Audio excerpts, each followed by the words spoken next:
Wing Chun, Yip Man. This is Donnie Yen's best performance. Absolutely love this movie. I know it's got such praise and such love worldwide, this movie. Such a great movie. And in terms of Donnie Yen's performances, I think this is his best one.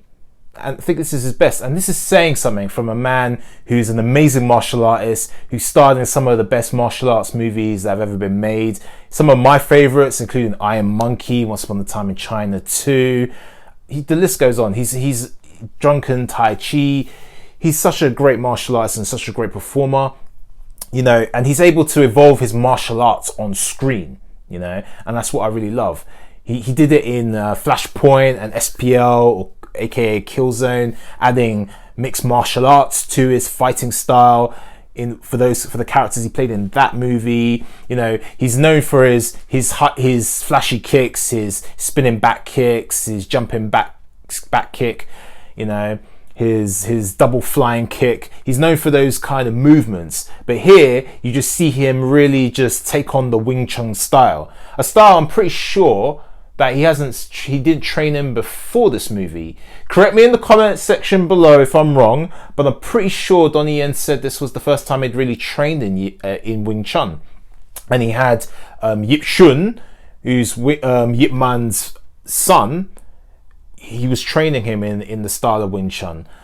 And I just thought the performance was so good. It's such a stoic performance. It's such a graceful performance from Donnie Yen.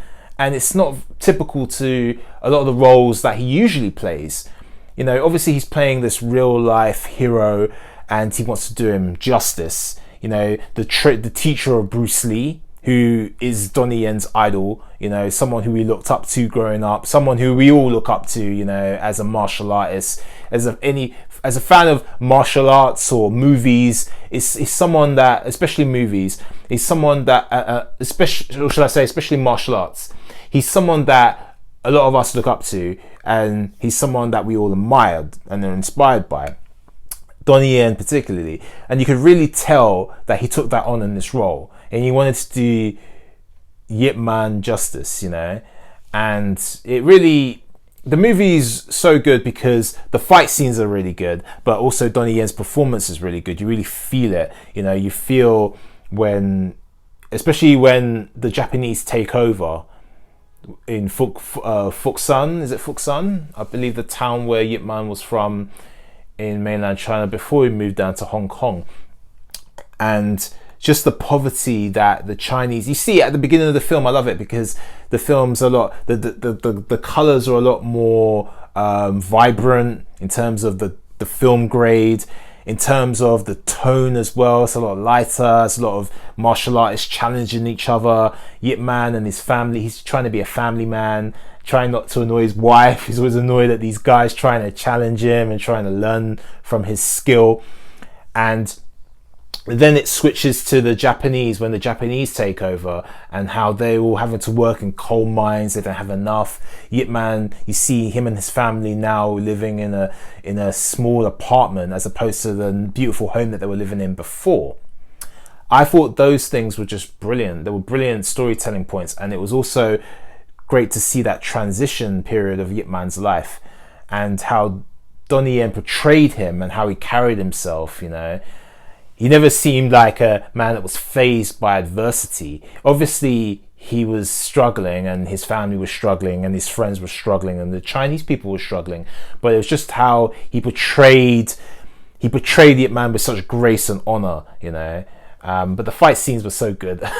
That scene where he fights the 10 karate black belts was just epic, you know, with the Wing Chun style, you know.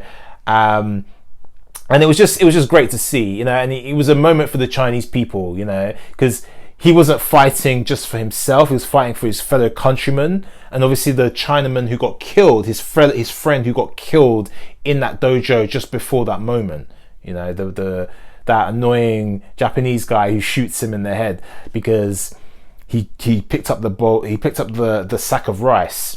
So there was a lot of great emotional points in this movie that make it such a great movie. It's such a great martial art movie. But the fight scenes themselves, directed by the legendary Sammo Hung, who is a legend, and obviously he appears in Yip Man 2, which we'll talk about in this series, and you get to see him and Donnie Yen face off in that. But I thought Sammo crafted the fight scenes very well, very stylistically, very gracefully, and it captured the spirit of who Yip Man is.